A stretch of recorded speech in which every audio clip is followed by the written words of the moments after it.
খুব ভালো ভালো বক্তব্য রেখেছেন, আশা করি সব শুনেছেন। আমি স্টুডেন্টদের উদ্দেশ্যে একটি কথা বলবো, যেটা অলরেডি আলোচনা হয়ে গেছে, যে এই অবস্থা থেকে, ছাত্র অবস্থা থেকে কিন্তু আমাদের মাইন্ড সেট করতে হবে তুমি কি হতে চাও। First, what you want to be, এটা ক্লাস 7-8 থেকেই তোমাকে ঠিক করতে হবে তুমি কি হতে চাও।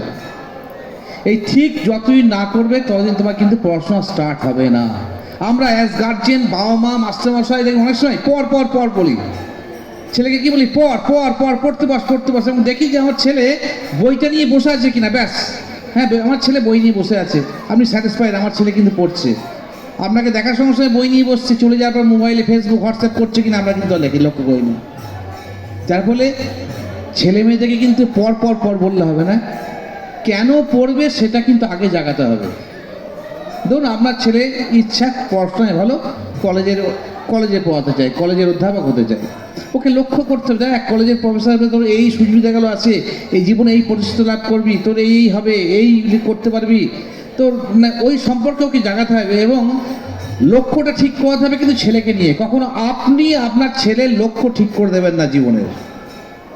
জীবনে কি হতে চায় আপনার ছেলে মেয়ে, তার সঙ্গে কথা বলে তার কোন দিকটা ভালো লাগে সেই দিকটাকে প্রাধান্য দিয়ে প্রতিষ্ঠিত করার চেষ্টা করবেন।